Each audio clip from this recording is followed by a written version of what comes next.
kita hampir tidak bisa membedakan mana yang muslim, mana yang tidak muslim, mana yang muslimah, mana yang tidak muslimah. Hampir tidak bisa dibedakan. Yang tidak muslim nyuri, yang muslim juga nyuri. Yang tidak muslim korupsi, yang muslim juga kan nggak bisa dibedakan.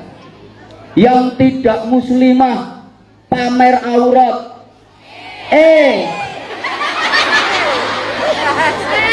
yang muslimah juga pamer. Ini berukut-berukut karena di pengajian.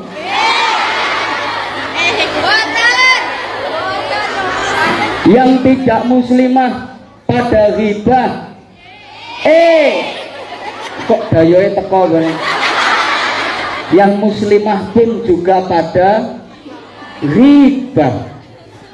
Yang tidak muslimah burung memfitnah, yang muslimah juga Masya Allah. Yang tidak muslimah menghujat mencaci maki, yang muslimah juga menghujat mencaci maki. Kan hampir nggak bisa dibedakan mana kerudung yang dipakai di kepala, mana yang dipakai di meja untuk taplak. Keliru, nggak bisa dibedakan.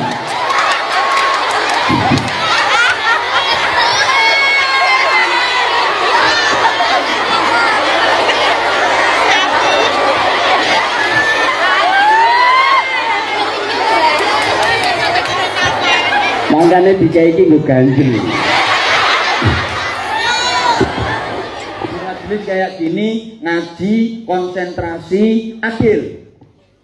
Kiainya ngaji, ada jamaah yang selfie, zalim. Yang sini ceramah petentengan, yang sana kok settingan, zalim. Yang sini serius, sana update status, zalim. Sini ngajak ngaji konsentrasi, sana bikin story, zalim. Sini nerangin undur makol, yang sana main video call. Saya petenengan ngaji, loh kayak kok mangan.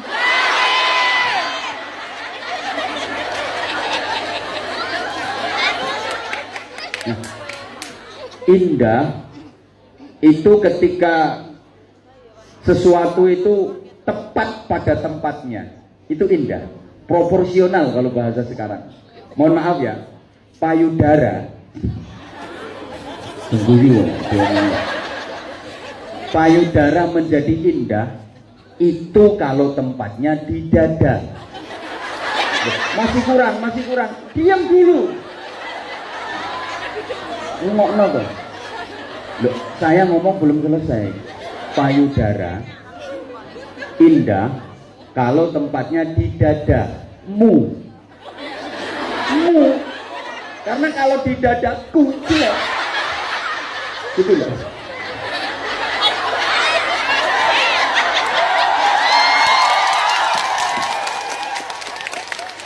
Itu indah namanya. Tapi maaf ya, maaf banget ya. Ini contoh biar mudah dipahami saja. Jangan ngeres ah. Wong yang saya hadapi juga punya semua kok. Yang nggak punya cuma saya sama dia. Mana tadi nyelengkup. Allahumma sholli ala Muhammad. Payudara itu indah.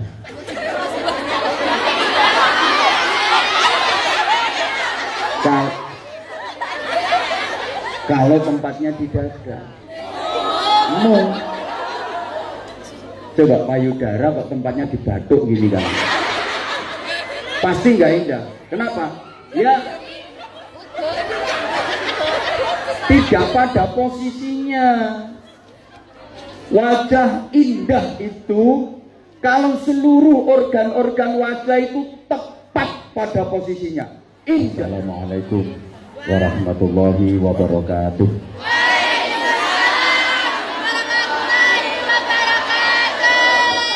Bismillahirrahmanirrahim. Alhamdulillahi nahmaduhu wa nasta'inuhu wa nastaghfiruh wa nu'minu bihi wa natawakkalu alaihi wa na'udzu billahi min syururi anfusina wa min sayyiati a'malina may yahdihillahu fala mudhillalah wa may yudlil fala hadiyalah.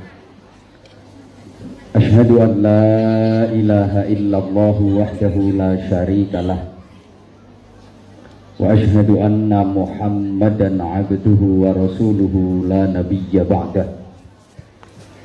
Allahumma shalli wa sallim wa barik ala man fihi uswatun hasanah Sayyidina wa maulana Muhammadin sallallahu alaihi wasallam sahibis syafa'ah wa ala alihi wa ashabihi wa tabi'in wa man tabi'ahum bi ihsanin ila yaumil qiyamah.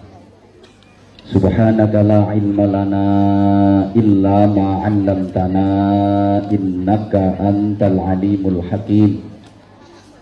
Rabbi shrah li sadri wa yassir li amri wahlul 'uqdatam min lisani yafqahu qawli waj'al li waziran min ahli. Rabbana iftah bainana wa baina qaumina bil haqqi wa anta khairul fatihin. Amma ba'd. Yang sama-sama kita hormati, kita cintai, kita banggakan Ketua dan seluruh pengurus serta anggota Majelis Zikir Ilham, Ketua dan seluruh pengurus serta anggota Majelis Raudhatul Jannah, dua majelis yang selalu menjadi panitia pelaksana penyelenggara setiap event yang Anwar Zahid datang di Hongkong ini. Ibu-ibu, mbak-mbak, adik-adik, jamaah sekalian yang saya kangeni, yang terima kasih, Anda semua sangat setia kepada saya. Walaupun ada yang datang ke sini dari tadi memperhatikan sarung saya.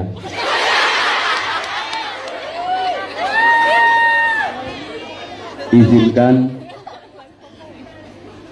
terlebih dahulu saya mengajak panjenengan semua untuk sama-sama menghaturkan syukur kepada Allah Subhanahu wa Ta'ala, dengan syukur yang dalam, dengan syukur yang sungguh-sungguh atas berbagai karunia, anugerah dan kenikmatan yang telah diberikan kepada kita berupa kesehatan, kesempatan, kekuatan, semangat, dan yang terpenting keikhlasan, sehingga kita dapat sama-sama hadir bersilaturahim di majelis ilmu, majelis yang kita muliakan, dimuliakan Allah, dimuliakan Rasulullah, dengan harapan mudah-mudahan semakin hari wawasan dan pengetahuan kita semakin bertambah, keislaman kita semakin mantap, keimanan kita semakin kuat, akhlak kita semakin mulia, takwa kita semakin sempurna, hidup dan rezeki kita makin barokah, ibadah kita makin istiqomah, ibadah dan amaliyah kita makin produktif, sehingga kita semua termasuk orang-orang yang beruntung, selamat di dini wa dunya wal akhirah. Para jamaah sekalian, kita saat ini berada di bulan Rajab, salah satu dari Ashhurul Hurum, bulan-bulan yang dimuliakan oleh Allah. Ada 4 bulan, yang satu menyendiri, artinya bulan Muharram, terpisah dari 3 bulan lain yang berurutan, Rajab, Sya'ban, dan Ramadan, yang itu sering saya katakan sebagai trilogi bulan barokah. 3 bulan yang letaknya berurutan, yang mempunyai nilai-nilai keberkahan, di mana setiap amal kebaikan, amal solih, ibadah yang dikerjakan pada bulan-bulan barokah tersebut, pahalanya dilipat gandakan oleh Allah Subhanahu wa Ta'ala. Bertepatan pula bulan Rajab tahun ini ada di bulan Maret, yang itu juga merupakan miladnya Majelis Zikir Ilham. Oleh karena itu, terlebih dahulu saya secara pribadi juga insya Allah ini mewakili seluruh jamaah yang hadir mengucapkan Dirgahayu Majelis Zikir Ilham, selamat milad, mudah-mudahan senantiasa eksis, semangat, istiqomah dalam berdakwah i'la'i kalimatillah di negeri Hongkong ini. Mudah-mudahan Majelis Zikir Ilham senantiasa dijaga keutuhan, kerukunan, kebersamaan, mampu memberikan maslahah, manfaah, barokah buat jamaahnya di dunia wal akhirah. Para jamaah sekalian, Rasulullah mengajarkan kepada kita setiap memasuki bulan Rajab untuk memperbanyak doa. Tentu kita semua sudah pada hafal doanya, karena doa itu agak mirip doa mau makan, yang dimulai dengan Allahumma barik lana. Cuman bukan fima rozaktana, Allahumma barik lana fi Rajabah wa Sya'bana wa ballighna Ramadana. Ada yang menambahkan waghfir lana dzunubana. Artinya Allahumma barik lana fi Rajabah. Ya Allah, berikanlah kepada kami keberkahan, selalu bertambah nilai kebaikan kepada kami pada bulan Rajab ini. Berikan pula kepada kami keberkahan, selalu bertambah kebaikan pada bulan Sya'ban nanti. Dan sampaikanlah kami ya Allah pada bulan suci Ramadan. Dan ampunilah semua dosa-dosa kami. Doa yang diajarkan Rasulullah itu mengajarkan beberapa hal. Yang pertama, mohon kepada Allah agar kita mendapatkan keberkahan dalam seluruh aspek kehidupan kita. Urusan apapun, mudah-mudahan dijadikan Allah barokah. Di bulan Rajab, di bulan Sya'ban. Yang kedua, memohon kepada Allah agar kita disampaikan pada bulan suci Ramadan, bulan yang paling mulia, agar kita bisa menikmati suguhan-suguhan indah dari Allah pada bulan suci Ramadan nanti secara utuh dan sempurna. Yang ketiga, memohon kepada Allah agar diampuni semua dosa-dosa kita. Jamaah sekalian, pada bulan Rajab ini ada satu peristiwa mukjizat.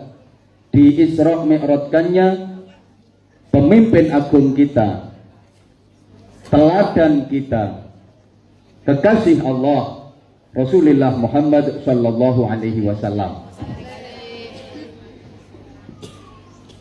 Banyak saudara-saudara kita umat Islam di berbagai belahan dunia mengadakan hormat peringatan atas peristiwa mukjizat Isra Mi'raj tersebut.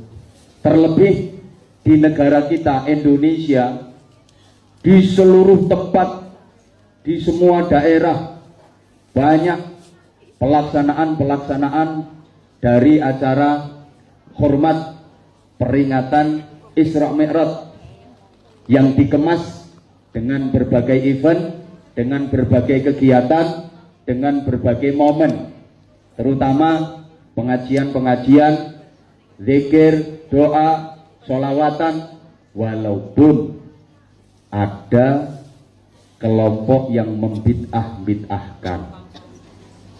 Ada sih kelompok yang membid'ah-bid'ahkan, masih ada pengajian bid'ah, maulidan bid'ah, yasinan bid'ah, tahlilan bid'ah, manakiban bid'ah. Tapi alhamdulillah semakin dibid'ah-bid'ahkan, semakin rame kok di Indonesia itu. Malah warga negara Indonesia yang sudah ada di luar negeri, termasuk panjenengan-panjenengan semua, nggak surut semangatnya. Ini aja sampai gedungnya nggak muat, meluber keluar-luar. Padahal yang kelompok sana membid'ah-bid'ahkan, tapi yang di Hong Kong pun semangatnya begini, antusiasnya luar biasa. Saya curiga ini niatnya manas-manasi yang bid'ah-bid'ahkan itu. Tapi saya senang banget, saya setuju banget kegiatan-kegiatan semacam ini. Kalau menurut saya jangan cuma setahun sekali, jangan cuma seminggu sekali. Iya, kalau bisa setiap hari, biar saya makin laris. Allahumma sholli ala Muhammad. Kenapa kita perlu mengadakan event-event semacam ini setiap hari? Karena jujur saja, tingkat keagamaan kita makin hari seakan-akan makin terkikis. Apalagi jarak kita dengan Rasulullah Shallallahu Alaihi Wasallam itu sangat jauh. Dari segi maknawiyah, amaliyah kita jauh banget dari amaliyah Rasulullah. Betul? Ibadah kita jauh banget dari ibadahnya Rasulullah. Betul? Secara hitungan waktu, jarak Rasulullah Shallallahu Alaihi Wasallam dengan kita itu 15 abad lebih.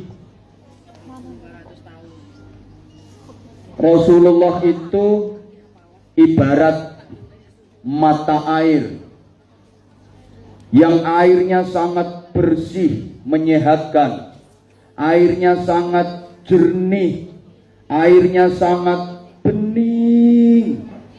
Sementara kita itu ibarat sungai kecil yang sudah sampai ke dasar muara, di mana kejernihan air itu sudah hilang karena kotor oleh sampah, keruh oleh lumpur. Bahkan ada yang bukan sekedar sungai, ada yang peceren kelihatannya.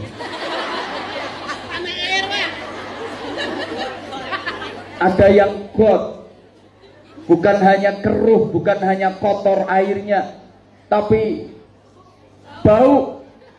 Bahasa Inggrisnya the badek and the banger, the basin. Mari kita menyadari bahwa kita ini sungai kecil yang sudah sampai ke dasar muara, yang air-airnya sangat kotor, sangat ya kotor. Maka perlu bagi kita setiap saat untuk terus naik, terus naik, naik, naik, naik. Gunungmu kok ke puncak gunung? Naiknya bukan ke puncak gunung, ke sumber mata air tadi, puncak gunung. Naik rungokno toh. Naiknya kita yang merupakan sungai kecil dengan air yang keruh dan kotor tadi, ya ke mata air yang jernih, yang bening, Rasulullah Muhammad Shallallahu Alaihi Wasallam, agar kita kembali mendapatkan kejernihan dan kebeningan air tadi.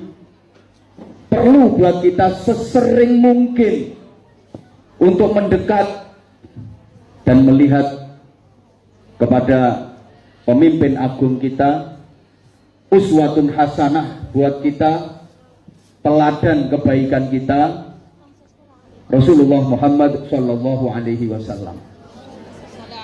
Karena mari kita jujur pada diri kita sendiri, ibarat air yang sangat keruh, air yang kotor.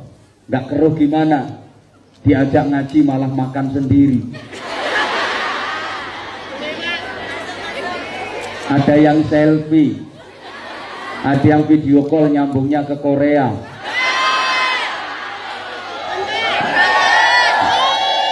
Itu yang saya maksud peceren, ya itu. Nah, ayo kita sadari bahwa diri kita ini peceren. Mohon maaf ya, jangan tersinggung. Wong saya juga sama dengan panjenengan semua. Gini loh, sekarang ini kondisinya kayaknya keruh. Bahkan ada sekalinya kondisinya keruh, bahkan ada sekalinya, sehingga nggak jelas mana yang umat Rasulullah, mana yang bukan umat Rasulullah. Halo? Kita hampir tidak bisa membedakan mana yang muslim, mana yang tidak muslim, mana yang muslimah, mana yang tidak muslimah. Hampir tidak bisa dibedakan. Yang tidak muslim nyuri, yang muslim juga nyuri. Yang tidak muslim korupsi, yang muslim juga kan nggak bisa dibedakan. Yang tidak muslimah pamer aurat,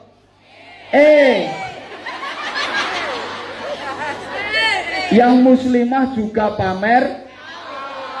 Ini berukut-berukut karena di pengajian.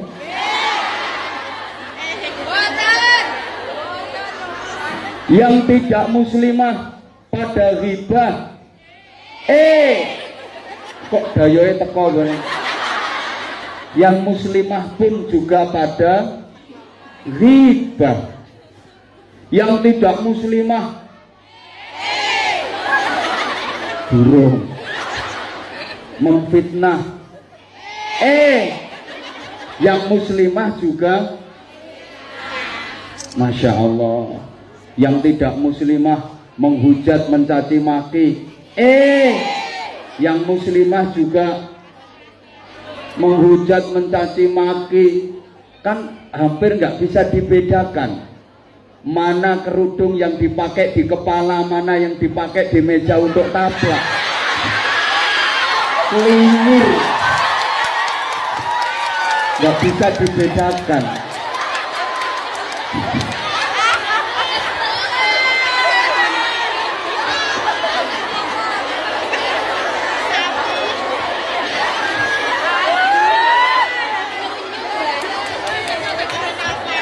Makanya dikai iki nggo ganjil.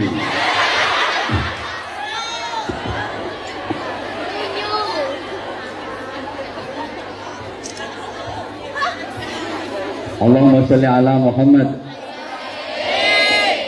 Kalau sudah kumpul kayak gini kan nggak bisa dibedakan mana yang sholatnya rajin sama mana yang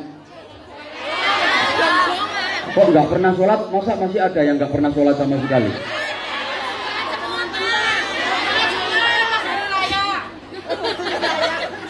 Itu yang saya maksud, airnya keruh, kotor, sehingga sulit dibedakan. Apalagi menjelang pesta demokrasi, di mana-mana keruh. Tapi insya Allah saudari-saudariku yang di sini hatinya sudah tertata, sudah terbiasa dengan perbedaan, betul? Kemarin juga sudah saya sampaikan, boleh berbeda pilihan, tapi tidak boleh bermusuhan. Pilihan boleh berbeda, kerukunan, persaudaraan, kebersamaan wajib tetap dijaga. Setuju nggih? Setuju nggih? Dan nggak perlu saya uraikan lagi karena saya yakin panjenengan semua masing-masing sudah punya pilihan. Dan kalau sudah punya pilihan itu biasanya kekeh. Tahu kekeh ya? Udah nggak bisa digoyang. Udah nggak mungkin bisa digoyang. Udah punya pilihan, nggak mungkin bisa dipengaruhi, pilihannya itu kok. Maka mari kita menghargai pilihan masing-masing. Saya punya pilihan, Anda semua juga punya pilihan, saling menghargai, oke? Di Indonesia pun saya setiap kesempatan saya sampaikan, kita wajib meyakini kalau terkait pemilihan legislatif nggak masalah, karena caleg-caleg yang turun itu semuanya menunjukkan sikap yang ramah, bahkan akeh sing pamer untu, pamer gusi.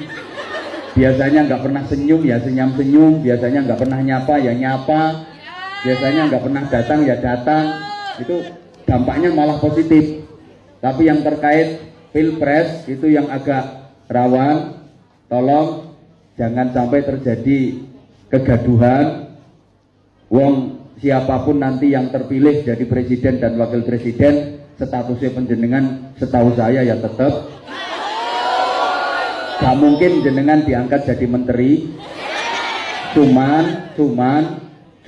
dengerin kebijakan yang akan diambil oleh presiden dan wakil presiden selaku penentu kebijakan utama itu juga menentukan nasib panjenengan. Maka himbauan saya, panjenengan semua yang saya yakin ini semua yang datang orang-orang baik, tolong gunakan hak pilihnya. Jangan sampai golput, jangan sampai tidak memilih. Karena saya takut jenengan yang baik-baik ini kalau nanti nggak berangkat milih, yang jelek-jelek berangkat semua. Nanti yang menang yang jelek dong, gitu loh. Paham ya? Paham ya?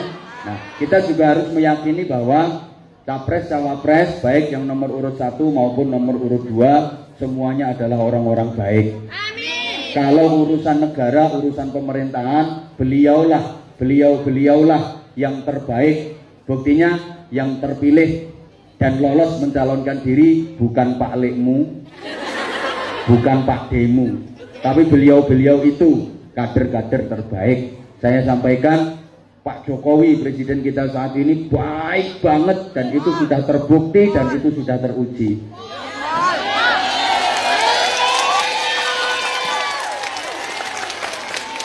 Ya, terlebih Al-Mukarram Romo Kiai Haji Ma'ruf Amin, alim alamah, baik banget. Beliau cucu dari Syekh Nawawi Al-Bantani, orang Indonesia yang menjadi Imam Masjidil Haram pada zamannya. Karya-karya ilmiah berupa kitab-kitabnya luar biasa banyak. Putra ulama besar, alim alamah, wawasannya juga luas, terbukti di debat kemarin. Top teman-teman beliau. Keren abis teman-teman beliau. Walaupun usianya udah sepuh, tapi pemikiran beliau nggak kalah dengan yang muda-muda. Mantap luar biasa. Nah, demikian pula Pak Prabowo baik, Pak Ma'ruf Amin, Pak Sandi baik, semuanya baik. Yang jelek itu kadang cangkemmu itu yang jelek. Cangkemmu yang bukan jelek-jelekin. Nah, sampean kalau berani jelek-jelekin beliau berarti sampean kan merasa lebih baik dari beliau. Mboten kok ngono-ngono. Makanya dimareni. Nggih? Nggih? Siapapun nanti yang terpilih, beliau adalah presiden dan wakil presiden kita. Maka jangan perkeruh suasana. Nggih? Itu yang saya maksud. Oke, kembali bahwa kita yang keruh, kita yang kotor ini perlu mendekat kepada yang bening, kepada yang jernih. Itu figur pemimpin agung kita Rasulullah Muhammad Sallallahu Alaihi Wasallam. Apa yang harus kita contoh dari Rasulullah? Jamaah sekalian, yang harus kita contoh dari Rasulullah itu adalah akhlaknya. Innama bu'istu liutammima makarimal akhlak. Sesungguhnya aku diutus, kata Rasulullah, hanya untuk menyempurnakan akhlak-akhlak yang mulia. Apa akhlak Rasulullah yang harus kita contoh itu? Sebagaimana penggalan hadis dari Sayyidah Aisyah ketika ditanya bagaimana akhlak Rasulullah, beliau Sayyidah Aisyah radhiyallahu anha menyatakan, Kana khuluquhul Quran. Akhlaknya Rasulullah adalah Al-Quran. Ini bisa kita buktikan di dalam Al-Quran. Kalau Anda membaca Al-Quran, nek kober nek sempat, insya Allah sempat. Mulai pertama suratul Fatihah sampai khatam terakhir surat An-Nas, minal jinnati wan nas. Anda tidak akan pernah menjumpai satu ayat pun, bahkan satu kata pun, satu lafaz pun yang memuji Rasulullah Shallallahu Alaihi Wasallam dalam soal kegantengannya, dalam soal ketampanannya, kegagahannya. Gak ada. Kalau Anda mendapati ada ayat Quran atau lafaz dalam Al-Quran yang memuji kegantengan Rasulullah, ketampanan Rasulullah, tolong tunjukkan kepada saya, nanti tak kasih $100. Oh saya ya nggak apa-apa, karena nggak mungkin ada, tidak ada. Mulai pertama Fatihah sampai minal jinnati wan nas, khatam seluruh Al-Quran yang 30 juz itu, nggak ada satu ayat pun, bahkan satu lafaz atau satu kata pun yang memuji ketampanan, kegantengan Rasulullah. Padahal Rasulullah itu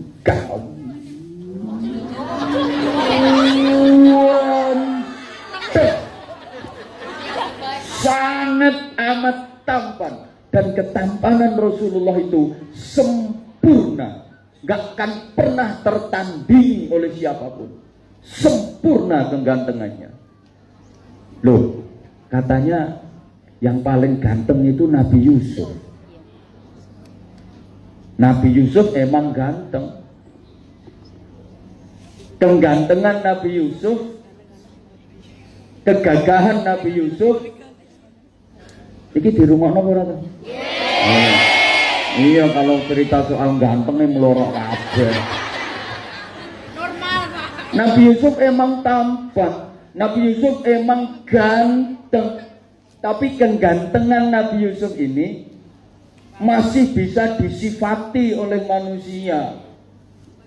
Tubuhnya Nabi Yusuf begini, cara jalannya begini, wajah Nabi Yusuf itu begini, matanya begini. Kegantengan Nabi Yusuf bisa disifati oleh manusia.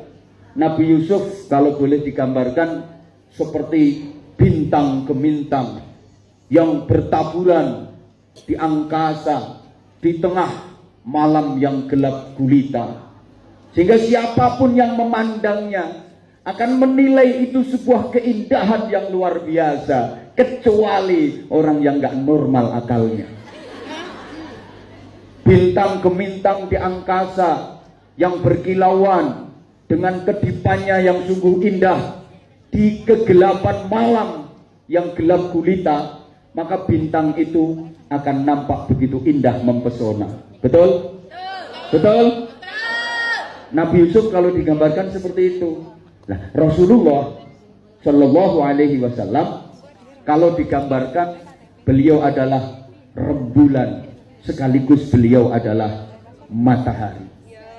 Seindah apapun bintang gemintang di angkasa, ketika rembulan muncul, apalagi bulan purnama memancarkan cahaya yang sempurna, hilang itu cahaya bintang.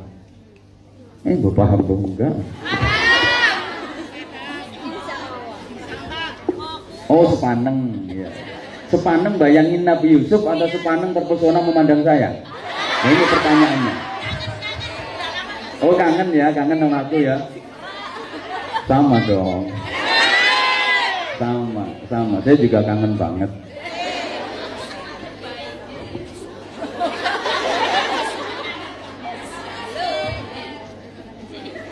Rasulullah itu rembulan sekaligus matahari.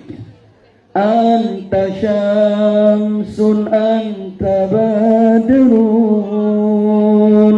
anta nurun fauqa nuri. Biasanya yang dipakai mahalul qiyam itu, Anta syamsun anta badrun anta nurun fawqa nuri anta iksiru wa ghani anta misbahu suduri anta syamsun, engkau matahari, anta badrun, engkau rembulan. Ini saking hebatnya, bukan engkau seperti matahari, enggak, memang betul-betul matahari. Kalau seperti kan masih seperti, mbok paham enggak? Iki nek tak jelasno sampean gak mudeng, soalnya iki menyangkut ilmu balaghah. Wis kei matenge ae, kei matenge ae. Iya. Ngomongi wong pekok iki angel coba. Dari segi enggak, di hatiku eman banget, cantik kok pekok sih gitu. Dari segi keindahannya, Rasulullah itu rembulan. Siapapun yang memandang rembulan pasti mendapatkan keindahan. Dan ketika rembulan muncul, bintang ke bintang, hilang cahayanya, hilang keindahannya. Maka orang kalau lagi jatuh cinta itu biasanya yang dipakai istilah kan rembulan. Kau rembulan hidupku.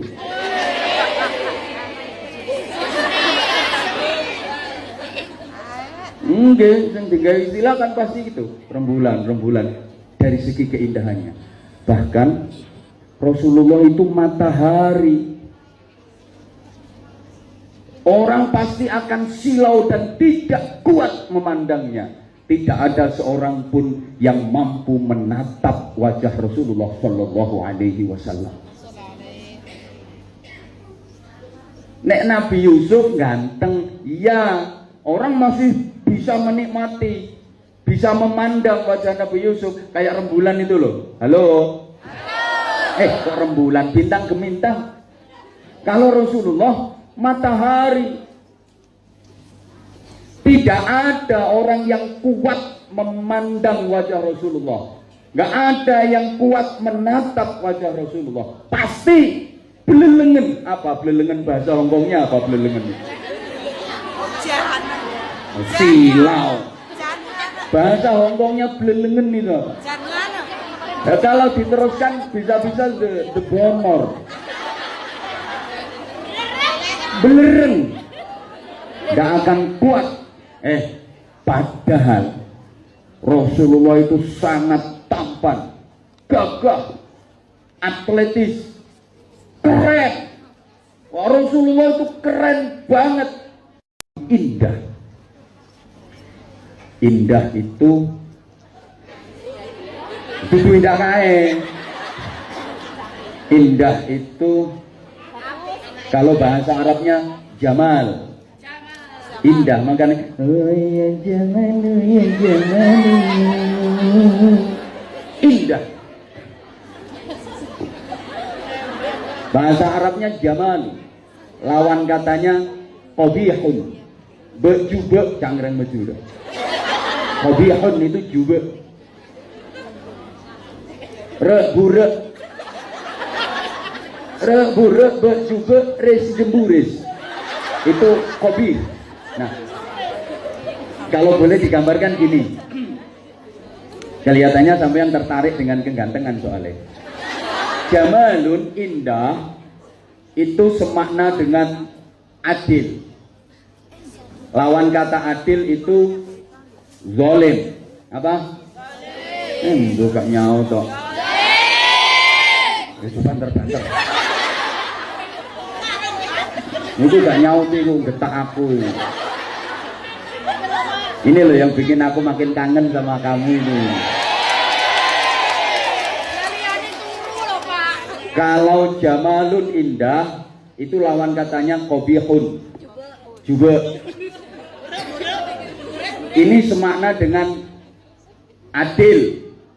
Indah itu semakna dengan adil. Yang lawan katanya adalah zalim. Mesti bingung. Loh, apa hubungannya antara indah dengan adil? Apa kaitannya keindahan dengan keadilan? kok katanya semakna? Oke, saya jelaskan.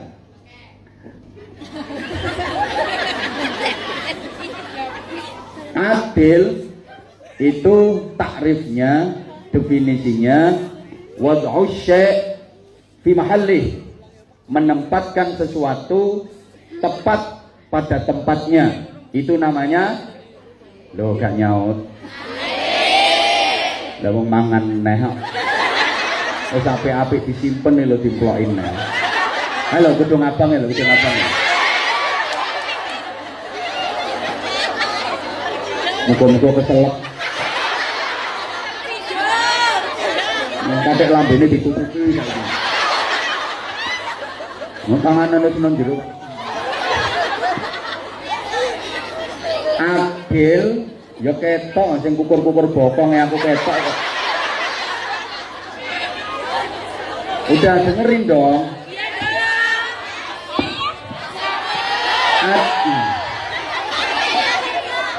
Oke, nggak usah orang tuku kaos bengok-bengok.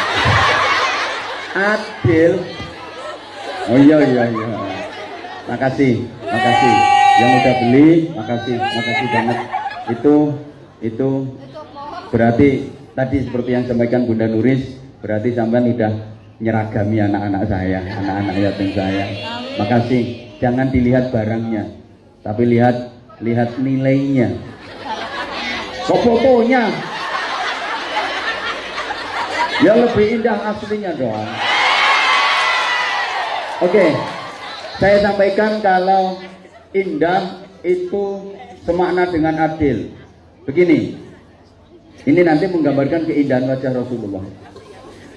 Adil itu takrifnya, definisinya wad'u syai' bi mahallih, menempatkan sesuatu pada tempatnya, itu namanya adil.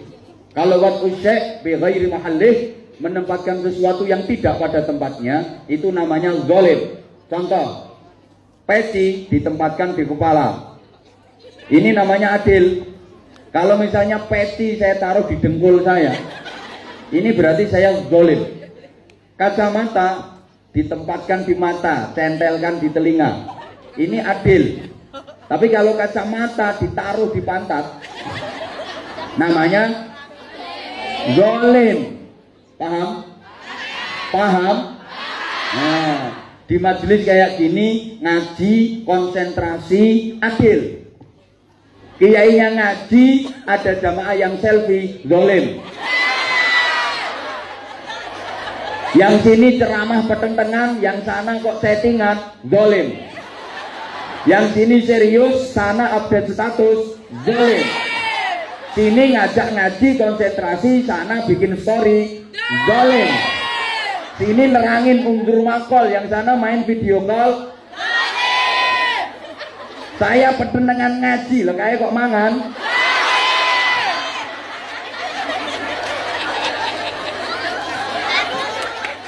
Nah, indah itu ketika sesuatu itu tepat pada tempatnya, itu indah. Proporsional kalau bahasa sekarang. Mohon maaf ya, payudara.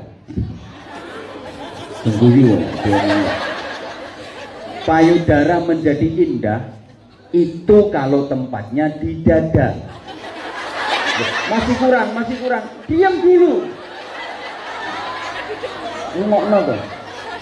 Loh, saya ngomong belum selesai. Payudara indah kalau tempatnya di dada. Mu.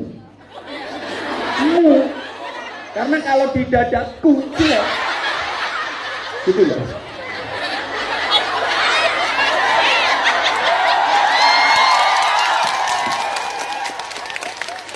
Itu indah namanya.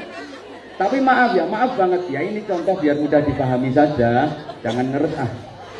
Wong yang saya hadapi juga punya semua kok. Yang nggak punya cuma saya sama dia. Mana tadi nyelengkup? Allahumma sholli ala Muhammad. Payudara itu indah.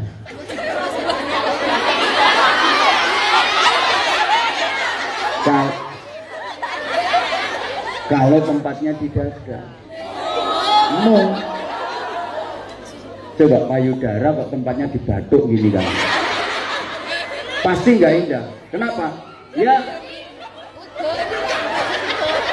tidak pada posisinya.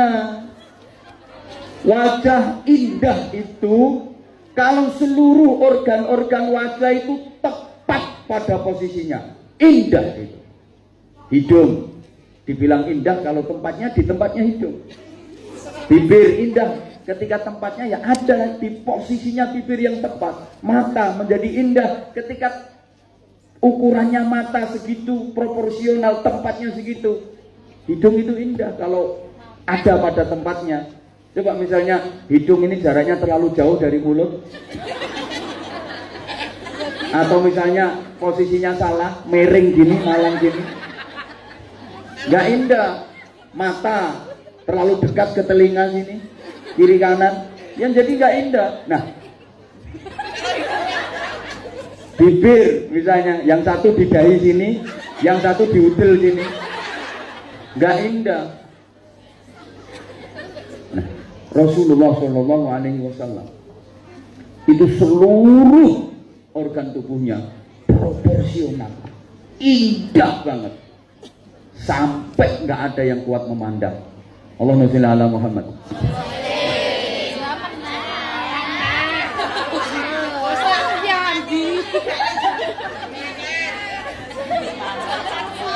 Belum baru. Mungkin nanti ada yang ngasih, kan aku juga lagi ulang tahun. Aku pengen ngerti sih ada nggak yang ngasih aku hadiah nanti di sana. Oke, sebentar kita ngaji dulu. Saking indahnya Rasulullah, di banyak hadis itu diriwayatkan kalau Rasulullah jalan bareng dengan sahabat yang terkenal tinggi, kayak sahabat Umar bin Khattab, kayak sahabat Khalid bin Walid, Rasulullah nggak kalah tinggi. Ketika berjalan dengan sahabat yang tinggi-tinggi itu, Rasulullah nggak kalah tinggi. Tapi ketika Rasulullah berjalan dengan sahabat yang sangat pendek, seperti Abdullah bin Mas'ud, Abu Hurairah, Rasulullah nggak kelihatan terlalu jangkung. Jadi bisa seimbang, bisa sebanding. Sepintas saja itu mengenai kegantengan Rasulullah Shallallahu Alaihi Wasallam. Waduh banget, lek bojomu gak ana apa-apane. Bojomu ya pokoknya janji urip ngono ae. Bapak gak ngono ora mbok tinggal minggat tok ya. Tunggoni ae. Oke. Terus rungokno to. Al-Quran tidak ada satu ayat pun yang membicarakan tentang kegantengan Rasulullah itu. Tidak ada satupun ayat Al-Quran yang memuji tentang nasab Rasulullah Shallallahu Alaihi Wasallam. Gak ada yang membicarakan tentang keturunan Rasulullah. Padahal nasab Rasulullah itu adalah nasab yang terbaik di dunia ini. Gak ada nasab keturunan yang lebih mulia, yang lebih baik daripada nasab Rasulullah Shallallahu Alaihi Wasallam. Dari suku Quraisy yang paling mulia, Abdullah bin Abdul Muttalib bin Hashim, sak terusé. Ora apal jarene. Yo minimal nek tekan adenan yo apal, mendukur mentok tekan Nabi Ibrahim, Nabi Ismail, Nabi Ibrahim dongane Kanjeng Nabi. Nasab yang terbaik, sudah tidak ada lagi bandingannya. Tapi Al-Quran tidak ada membicarakan itu. Tidak ada satu ayat pun Al-Quran, mulai Alhamdulillahirabbil alamin sampai terakhir minal jinnati wan nas, yang membicarakan tentang, yang memuji tentang keilmuan Rasulullah, kealiman Rasulullah. Padahal Rasulullah itu alim, gak ono tandingannya, mau pinter, gak ada bandingannya. Yang akan Anda jumpai pujian yang diberikan Allah kepada Rasulullah bukan tentang kegagahannya, bukan tentang kegantengannya, bukan tentang nasab keturunannya, bukan tentang kepandaiannya, tapi tentang kepribadiannya. tentang akhlaknya. Wa innaka la'ala khuluqin azim. Sungguh engkau Muhammad adalah manusia yang berada pada budi pekerti yang luar biasa agungnya. Oleh karena itu perlunya kita mendekat kepada Rasulullah yang diibaratkan seperti mata air yang sangat jernih dan sangat bening itu, agar kita bisa meneladani akhlak-akhlak Rasulullah Sallallahu Alaihi Wasallam. Allahumma sholli ala Muhammad. Para jemaah sekalian, para sahabat Nabi yang utama itu adalah orang-orang yang ingin selalu mendekat kepada Rasulullah, dalam artian selalu berusaha untuk mendekati akhlak dan kepribadian Rasulullah Shallallahu Alaihi Wasallam. Para sahabat itu, bahasa saya gini loh, orang yang selalu ingin mengepas-ngepaskan diri. Apa ya mengepas-ngepaskan diri? Pokoknya cara Jawane ngene ya. Iki di bahasa Indonesia rondo angel. Sahabat-sahabat itu orang-orang sing kepingin ngepas no awake karo Kanjeng Nabi. Wis ngono ae. Masih nggak paham? Kok menyesuaikan tuh? Bukan cuma sesuai, pas-pas. Menyamakan. Wis ngono ae. Para sahabat, rungokno to.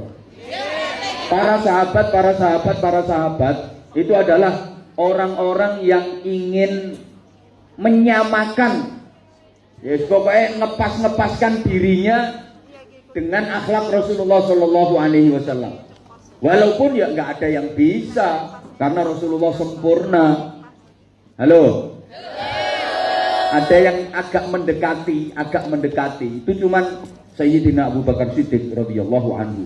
Yang lain punya karakter yang berbeda-beda. Sahabat yang paling utama kita kenal sebagai Khulafaur Rasyidin. Apa namanya? Khulafaur Rasyidin. Diulang. Khulafaur Rasyidin. Sayyidina Abu Bakar, Sayyidina Umar, Sayyidina Utsman, dan Sayyidina Ali. Ini kalau ahlu sunnah wal jamaah mengakui keutamaannya. Ada kelompok yang tidak mau menerima Sayyidina Abu Bakar Siddiq dan Sayyidina Umar bin Khattab. Dianggap dua-duanya itu, bahkan dianggap sonamaini, dua berhala besar. Nah itu kelompok-kelompok yang nggak bener. Jangan sampai otak kita tercuci, jangan sampai Anda terpengaruh dengan aliran-aliran yang seperti itu. Woi. Sahabat yang paling mulia itu Khulafaur Rasyidin. Kebetulan itu cuma bahasa kita ya. Sesungguhnya memang udah di skenario sama Allah. 4 Khulafaur Rasyidin ini, yang 2 mertuanya Rasulullah, yang 2 jadi menantunya Rasulullah. Karakternya beda-beda. Yang 2 jadi mertuanya Rasulullah. Siapa? Sayyidina Abu Bakar Siddiq, mertua Rasulullah, karena putri Sayyidina Abu Bakar Siddiq yang bernama Sayyidah Aisyah diperistri oleh Rasulullah atas perintah Allah. Kemudian Sayyidina Umar bin Khattab juga menjadi mertua Rasulullah karena putrinya yang bernama Sayyidah Hafsah menjadi istri Rasulullah. Nah, 2 mertua Rasulullah ini karakternya beda banget. Sayyidina Abu Bakar Siddiq itu perangainya sangat halus, lembut, tutur katanya halus, lembut, santun, kalem, sikapnya juga tenang, arif, bijaksana, nyantai, kalem orangnya, halus perangainya. Alah keliru ngono itu dulu. Sangat halus, sangat lembut. Cara bicaranya, cara jalannya tidak gerusak-gerusuk. Nah, Sayyidina Umar bin Khattab, wah ini karakternya tegas, keras, menakutkan. Saking kerasnya Sayyidina Umar itu ya. Misalnya Sayyidina Umar ini lagi potong rambut, krek krek krek krek krek krek, pakai gunting, ya mesti masuk potong rambut pakai linggis. Misalnya ini Sayyidina Umar ini lagi potong rambut ya, terus Sayyidina Umar kok batuk atau dehem, guntingnya mencelat. Saking kerasnya, saking tegasnya orang. Sayyidina Umar misalnya lagi jalan ya, misalnya lagi jalan, ngono ya tepuk tangan.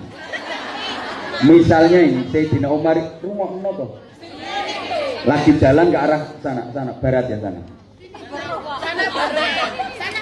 Misalnya ya, lagi jalan ke sini, terus banyak teman-teman yang ngikuti jalannya. Begitu Sayyidina Umar berhenti, otomatis semua yang ikut jalan berhenti tanpa dikomando.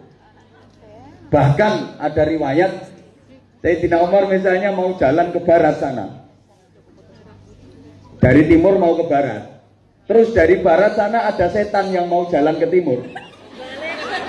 Nah, setannya ketawa. Ini aku mau bikin contoh yang, jadi misalnya Sayyidina Umar itu mau jalan dari timur ke barat sana, terus dari barat sana ada setan yang mau jalan ke timur, nggak jadi, takut ketemu sama Sayyidina Umar. Masya Allah, balik arah.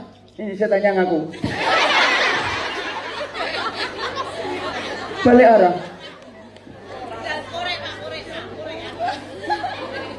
Itu dua mertua beliau. Terus dua menantunya juga beda banget karakternya. Yang satu Sayyidina Utsman bin Affan, ini kaya raya. Utsman bin Affan dijuluki Dzun-Nurain, yang mempunyai dua cahaya. Karena Sayyidina Utsman bin Affan itu menjadi menantu Rasulullah dua kali, memperistri dua putri Rasulullah.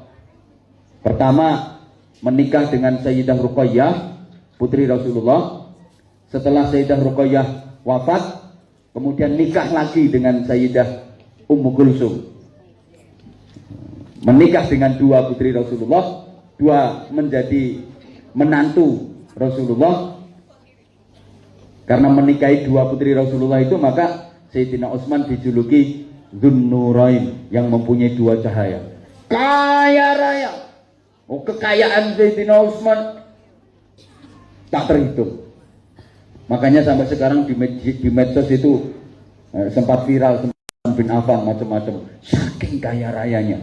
Nah, menantu yang satunya lagi Sayyidina Ali bin Abi Thalib, itu levelnya level kismin. Kalau miskin masih biasa, jauh di bawahnya miskin, namanya kismin. Kismin, fakir. Nek bahasane wong saiki yo melaut. Rat. Saking melarate. Beda. Tapi subhanallah, semuanya bisa mencontoh Rasulullah Shallallahu Alaihi Wasallam. Jadi orang yang peringainya sangat halus, sangat lembut,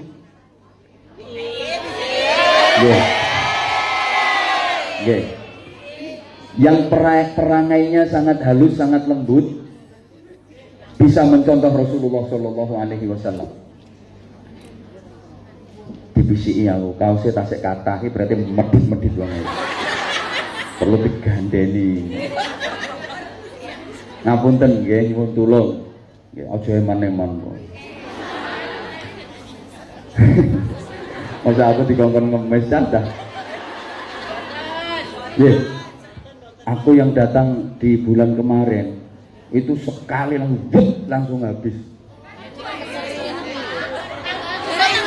Tanggal 6. Ya gak perkara kuwi ya. Asline gak perkara kuwi ya perkara medhit. Nyuwun tulung infake. Ngapunten. Iki tak nerangno ngaji sisine ya. Sambil sakno ngono. Mosok tak go mulih meneh. Paman mentolo aku brotong-brotong go mulih meneh. Lah nggih, kangge anak-anak. kangge anak-anak. Ngene iki mesti ana sing batin. Engko bar ngene ya sek serban. Engko nek wis tak terangno mesti sampean getun nek gak tuku.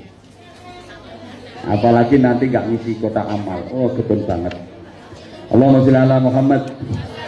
Ya ora usah diler ngono to, diler. L yang besar-besar, sedeng-sedeng, tak piro gedung. Nah, manis. Nanti kalau nggak amuat ya kasihkan anaknya, kasihkan siapa gitu. Wes, nggih. Dilanjut nggih. Dilanjut nggih. Dilanjut nggih.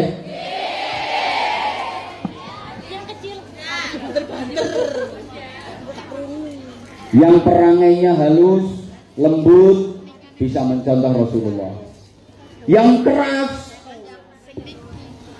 yang medeni, lilit payu juga bisa mencontoh Rasulullah. Payu apa sing ora payu. Wong fotone gantenge ngono kok ora payu. Berkah. Halo. Halo. Orang yang kaya raya bisa mencontoh Rasulullah. Rasulullah bisa dijadikan teladan. Orang yang sangat miskin pun bisa meneladani Rasulullah. Kenapa? Karena Rasulullah itu diutus oleh Allah min anfusikum. Laqad ja'akum rasulun min anfusikum azizun 'alaihi ma 'anittum harisun 'alaikum bil mu'minina raufur rahim.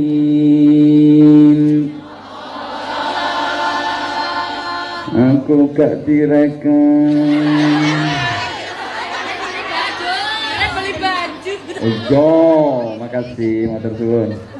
Matur suwun, subhanallah. Makasih. Ngapunten nggih, aja ana sing nilai ngaji kok dagangan. Nah, ini karena kemarin sudah saya sampaikan teman-teman kan karena teman-teman itu ada yang usul kayak gitu, terus yang di pesantren bikin. Nah, kalau nggak dikeluarin kan nanti nggak balik modal. Padahal itu nyetaknya juga biaya, kainnya juga bayar gitu loh. Maka sekali lagi saya mewakili anak-anak, terima kasih keikhlasan panjenengan untuk membantu anak-anak saya. Matur suwun nggih. Alah ratuku melok muni nggih.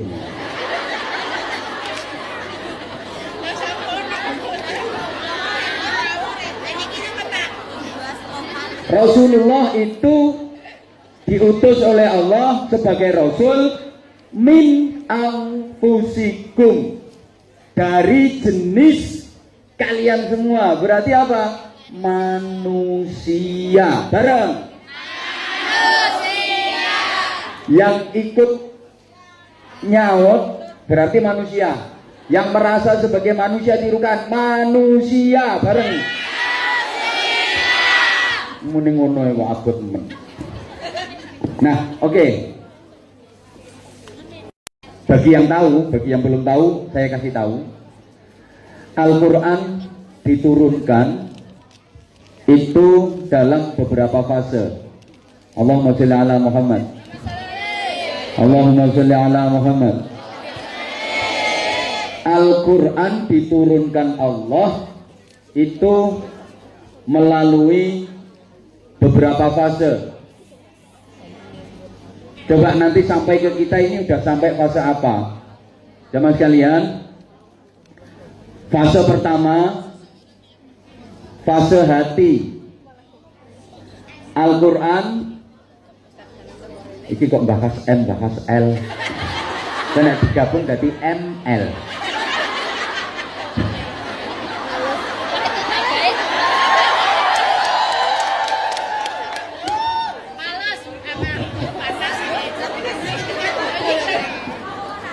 Sampean gak ngecakno si ketuane lho melok dodolan dhewe.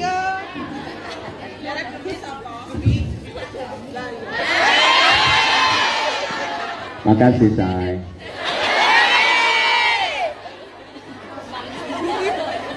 Ulang tahunnya Yai.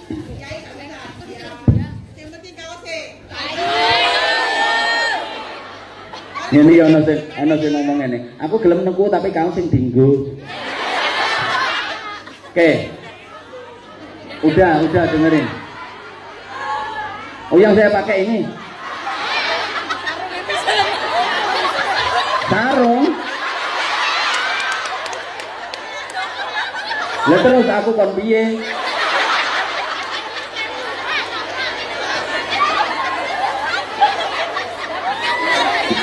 Matur suwun. Heeh. Kok apik usulanmu? Yang pertama, fase hati. Al-Qur'an disampaikan Allah melalui malaikat Jibril kepada Rasulullah, masuk ke hati Rasulullah, diserap, dihayati, diamalkan. Nah, setelah diamalkan baru disampaikan. Ini pelajaran ya. Orang kalau mau menyampaikan itu harus mengamalkan dulu. Sekarang sulit cari figur yang kayak gitu. Termasuk yang ngomong sendiri ini berani menyampaikan padahal seringkali belum mengamalkan. Mudah-mudahan diampuni oleh Allah Subhanahu wa taala. Aminmu kayak setuju modelnya. Emang kenyataannya iya.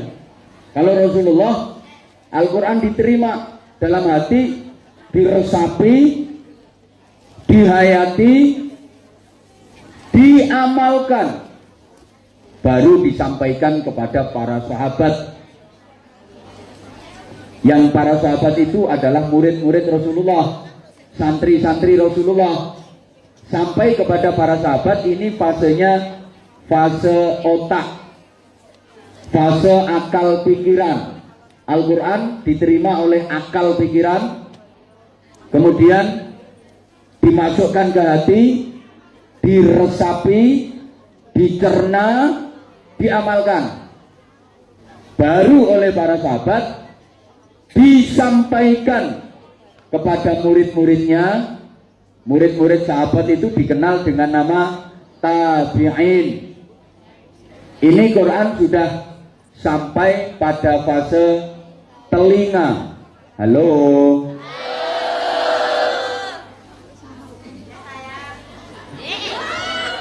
Al-Quran diajarkan oleh para sahabat kepada para tabi'in. Fase telinga, artinya para tabi'in mendengar ajaran-ajaran Al-Quran yang disampaikan oleh guru-guru beliau, para sahabat, diterima oleh telinga, pendengaran, kemudian naik ke otak, dicerna, dipikir, kemudian turun ke hati, diresapi, dihayati, diamalkan. Ini fasenya fase telinga. Nah, kita semua yang sudah ibarat sungai kecil di dasar radigatekno.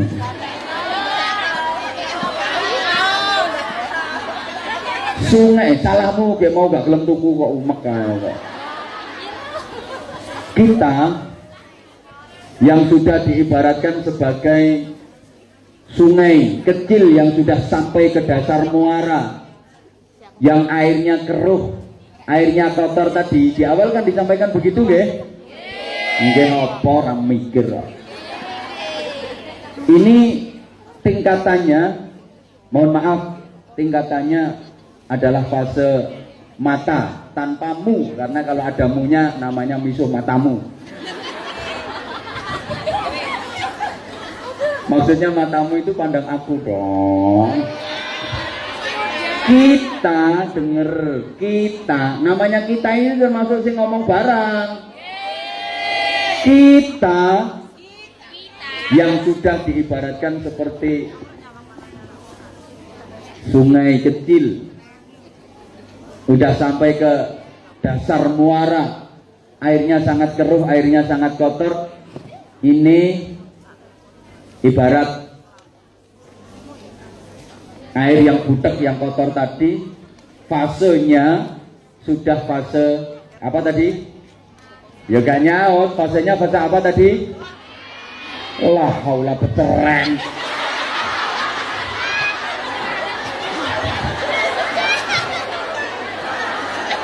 Ngene iki lho aku. Ngene iki lho nek wis ora dirungokno. Fasenya fase mata. Sapa muni matamu mau? Matur nuwun, aku rene perlu apa di mata-matakne.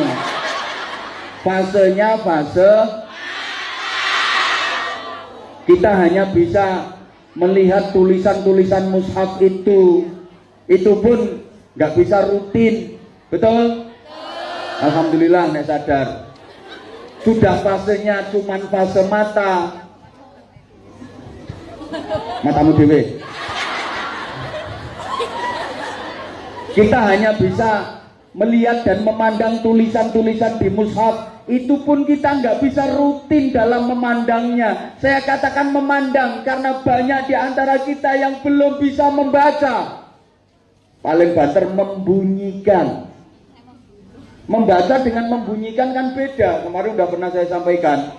Kalau membunyikan itu memindah dari tulisan kepada ucapan, itu cuma membunyikan tanpa pemahaman.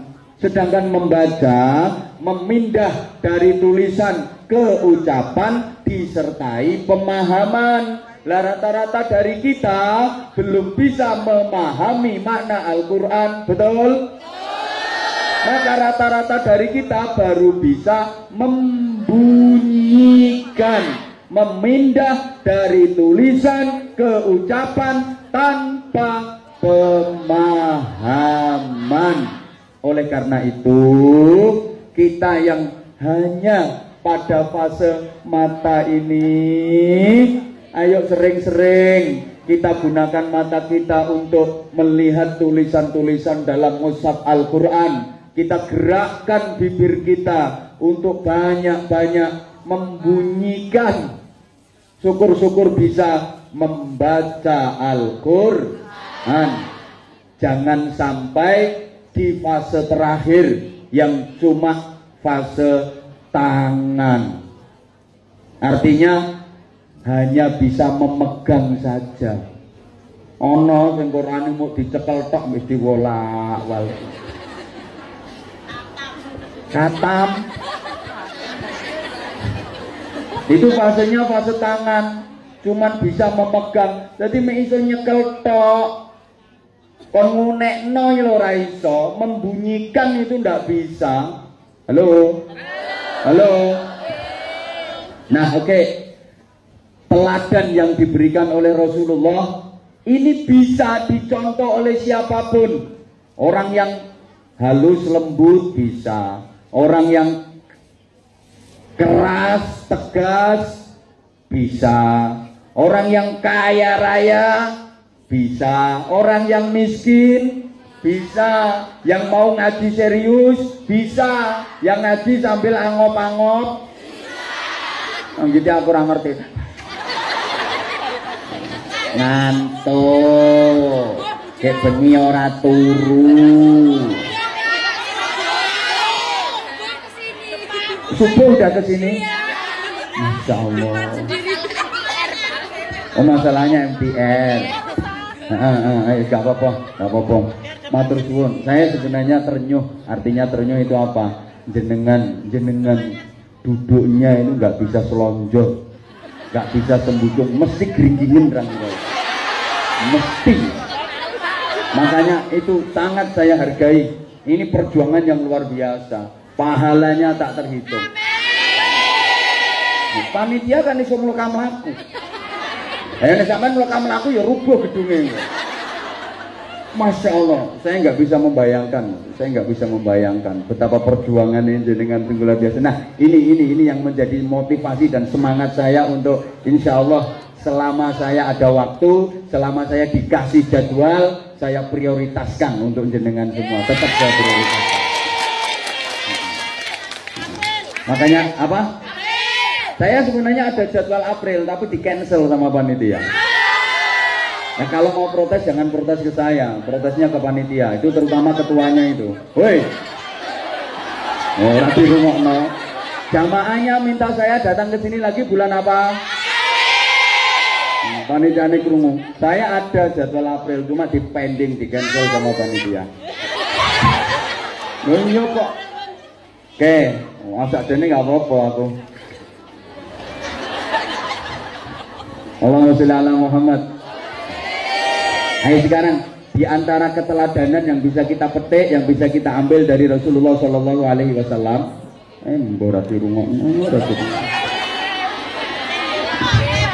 nanti kalau riwariwinya udah selesai mesti tenang lagi. Oke, contoh saja ya ini, simple, contoh sederhana, keteladanan yang dicontohkan oleh Rasulullah soal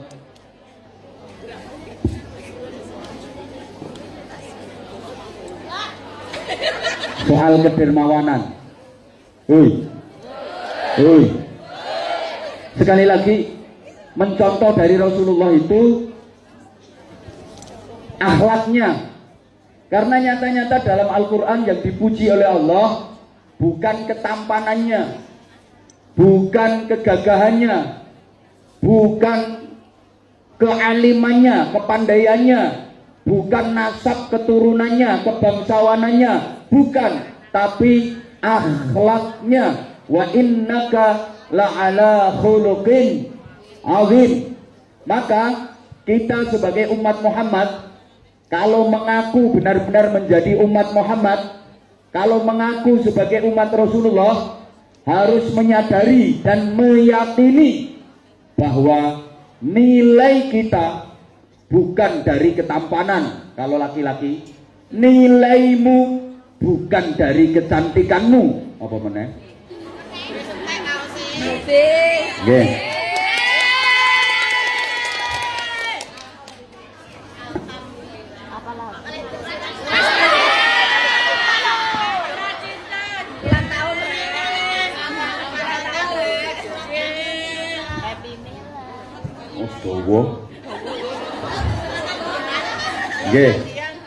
Pon.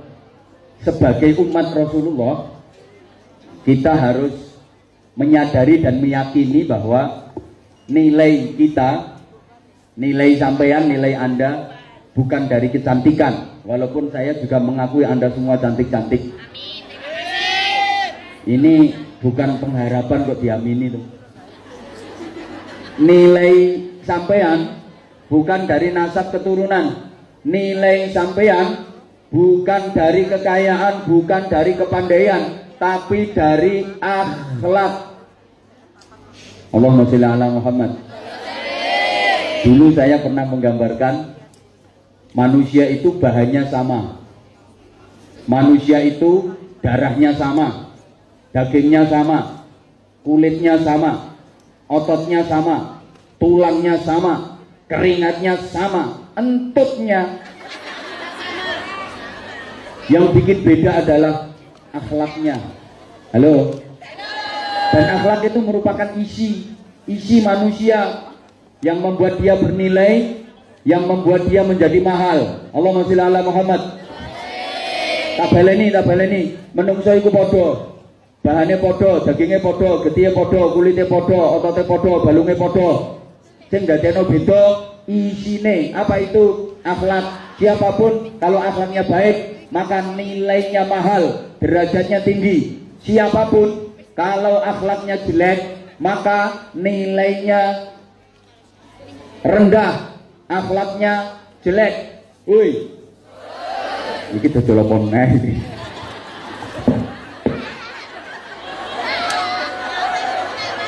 Ya rabar iki engko.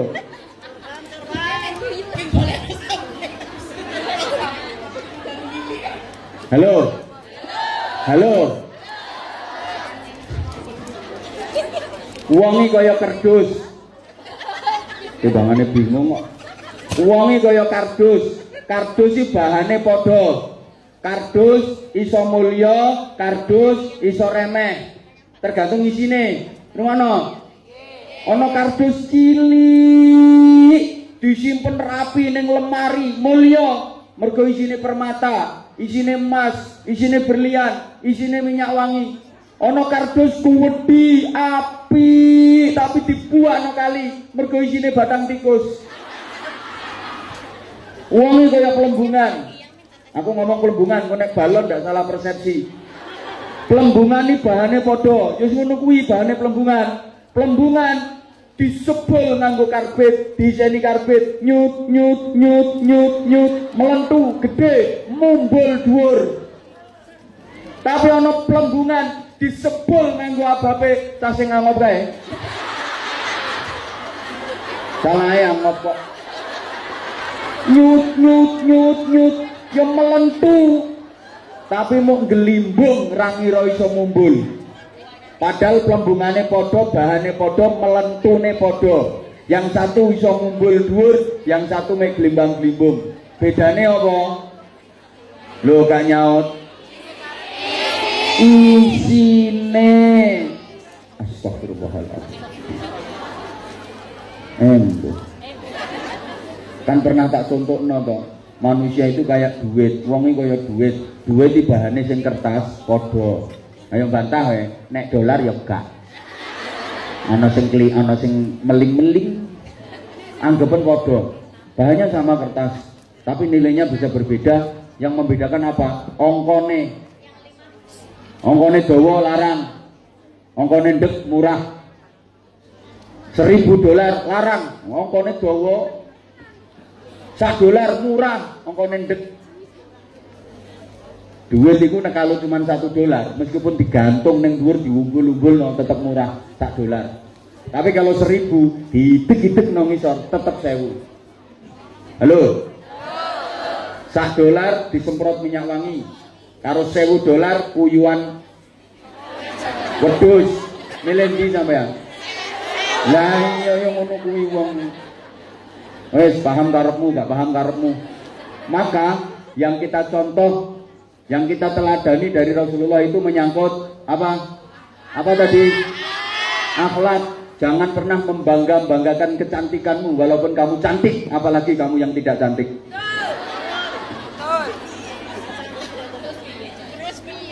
Iya toh, jeru toh ini. Jangan pernah membangga-banggakan kecantikanmu walaupun kamu cantik, apalagi kamu yang tidak. Karena kecantikan itu nggak dinilai sama sekali oleh Allah, nggak dinilai sama Allah. Toh secara lahiriah kita pikir ya, cantik itu berapa lama sih? Gak suwe kok. Lek angop ditutupi. Apa nih sing ra enek udung coklat aku ngerti kok. Ditutupi. Mlebon laler malah soro. Halo. Berapa lama sih bertahan kecantikan? 10 tahun. Apane kesuwen? Wes. Yang merasa kaya jangan pernah membanggakan kekayaan, karena kaya juga tidak dinilai di sisi Allah. Yang merasa bernasab tinggi jangan membanggakan nasabmu, karena itu juga tidak dinilai oleh Allah.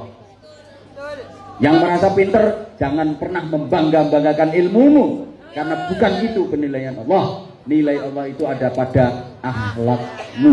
Maka ketika Rasulullah memberikan contoh teladan dalam segi akhlak, misalnya soal kedermawanan, Rasulullah itu, saya sedang menggambarkan kepenjenengan, kedermawanannya digambarkan seperti angin yang berhembus, wush, saking cepatnya.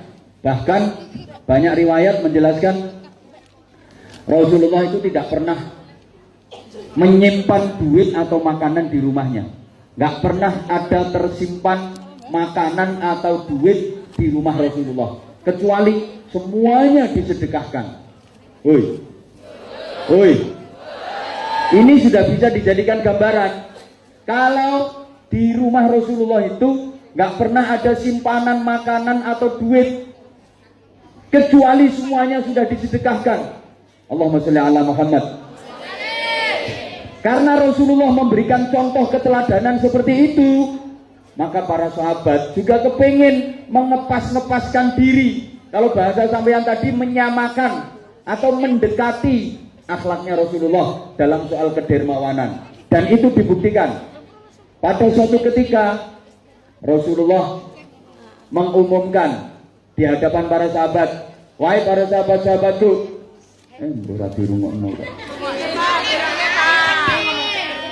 siapa yang ingin menginfakkan hartanya untuk perjuangan agama Allah, begitu dibuka forum seperti itu, dibuka momen seperti itu, diumumkan sendiri oleh Rasulullah, siapa di antara kalian yang ingin menasarufkan hartanya untuk perjuangan di jalan Allah, sahabat-sahabat ini rebutan. Padha karo sampean rebutan menghindar.